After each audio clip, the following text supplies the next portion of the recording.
சமைக்கும் போது ஒரு லவ்வோட சமைக்கணும்டா. அதான் பாதி ருசியே. வெங்காயம் நறுக்கும் போது கூட ரசிச்சு நறுக்கணும், லவ்வோட. வணக்கம் அண்ட் வெல்கம் டு இன்லாஸ் சமையல். இன்னைக்கு இந்த வீடியோல எங்க வீட்டு ஸ்டைல்ல சாம்பார் எப்படி செய்யறதுன்னு பார்க்கலாம். அதுக்கு என்னென்ன பொருட்கள் தேவைங்கிறத முதல்ல பார்த்துக்கலாம். வணக்கம்ங்க. இப்போ இந்த சாம்பார் வைக்கிறதுக்கு நான் பருப்பெல்லாம் வேக வச்சு எடுத்துருக்கேன். இந்த சின்ன கப்பில் ஃபுல்லாக ஒரு கப்பு பருப்பு எடுத்தேன், துவரம் பருப்பு.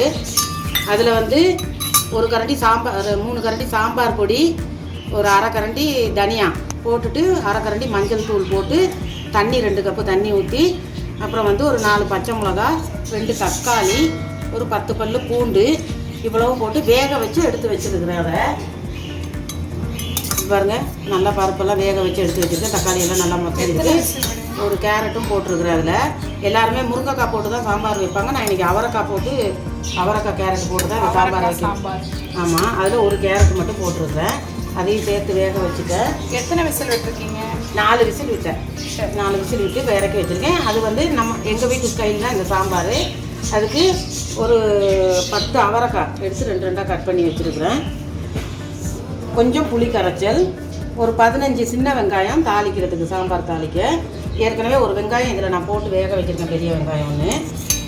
கொஞ்சம் தேங்காய் பால், இது வந்து ஒரு 3 தடவை கொஞ்சம் கொஞ்சமாக தண்ணி ஊற்றி புளிஞ்சு எடுத்த தேங்காய் பால். அதிகம் யாரும் தேங்காய் பால் சாம்பார் சேர்க்க மாட்டாங்க. யாருமே தேங்காய் பால் ஊற்றி சாம்பார் செஞ்சுருக்க மாட்டாங்க. எங்கள் வீட்டில் வந்து நாங்கள் தேங்காய் பால் ஊற்றி தான் சாம்பார் செய்வோம். சாதாரணமாக சும்மாவும் செய்வோம். இது கண்டிப்பாக நீங்கள் ட்ரை பண்ணி பாருங்கள். அப்புறம் வந்து கடைசியாக நம்ம சேர்த்துக்கிறது கொத்தமல்லி, காஞ்ச மிளகா 3, கொஞ்சம் கருவேப்பிலை. இப்போ நம்ம இதை எப்படி தாளித்து விட்றதுன்னு பார்ப்போம். பெரிய கடாய் ஒன்று அடுப்பில் வச்சுட்டேன். இந்த கரண்டியில் எண்ணெய் வந்து நிறைய சேர்க்கக்கூடாது. கரண்டியில் ஒரு கரண்டி எண்ணெய் சேர்த்துருக்கேன். எல்லோரும் நினைக்கும் எண்ணெய் எதில் எடுத்தாலும் ஒரே தேங்காய் பாலை சேர்க்குறாங்க அப்படின்னு நினைப்பீங்க. இது வந்து நல்லாயிருக்கும். ஒரு ஸ்பூன் கடுகு உளுத்தம் பருப்பு சேர்த்துக்குவோம். இதில் ஒரு 1.5 ஸ்பூன் வெந்தயம். வெந்தயம் பொரிஞ்சு, கடுகு வெந்தயம் பொரிஞ்சோன்னே நம்ம இந்த கருவேப்பிலை சேர்த்துக்கணும். காஞ்ச மிளகாய் சேர்த்துக்கணும்.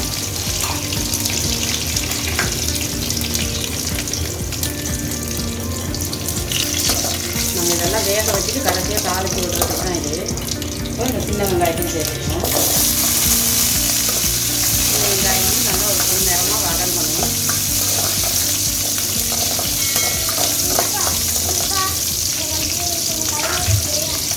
என்னம்மா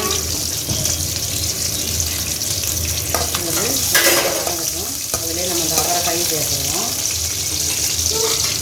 அவரைக்காய் சேர்த்து இதெல்லாம் அப்படியே நல்லா வதங்கணும். நான் அந்த கேரட்டோடு சேர்த்து பருப்பு விட்டு அவரைக்காயெல்லாம் போட்டுக்கிறேன். அது ரொம்ப மசிக்கிறதுனால இந்த எண்ணெயை வதக்கிக்கிறேன். கொஞ்சம்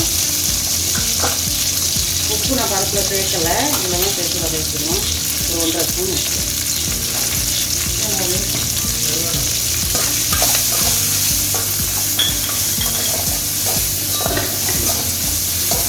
கொஞ்ச நேரம் வதங்கட்டினது பாருங்கள். இந்த வெங்காயம், அவரைக்காய், இந்த காஞ்ச மிளகாய் எல்லாம் நல்லா வதங்கிடுச்சு. இதில் வந்து நான் இப்போ இந்த பருப்பை சேர்த்துக்கிற போகிறேன். அதுக்கு முன்னாடி இந்த புளி கரைச்சலையும் நான் இந்த பருப்பில் சேர்த்துறேன். கொஞ்சம் புளி கரைச்சல் அதையும் சேர்த்து இப்போது இந்த காயெல்லாம் நல்லா வெந்துட்டு நான் அந்த பருப்பில் சேர்த்துக்கிறேன்.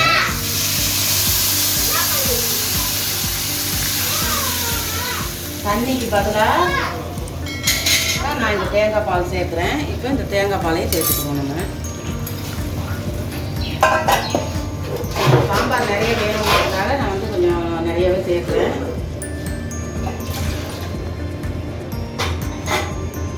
அதில் வந்து கொஞ்சம் தண்ணி ஆட் பண்ணிக்கிறேன். சேர்த்து நல்லா கிண்டி விட்டுருவோம். மிளகாத்தூள் சேர்க்கவே இல்லை. இது ஒரு சின்ன.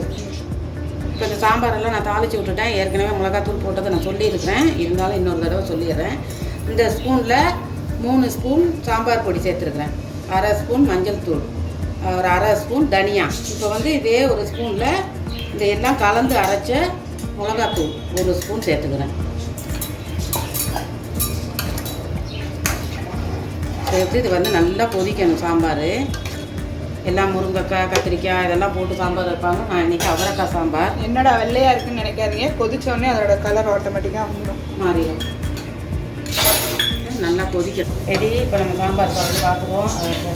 கலரு ஸ்மெல்லும் அருமையாக இருக்குது, வாசனையாக இருக்குது. நல்லா நானே எதிர்பார்க்காத அளவுக்கு நல்ல வாசனையாக இருக்குது. என்னடா சாம்பார் வந்து ஒரு ரொம்ப டிஃப்ரெண்ட்டான டிஷ் ஒன்று இல்லையே, பொதுவாக எல்லார் வீட்லையும் சமைப்பீங்க தான்.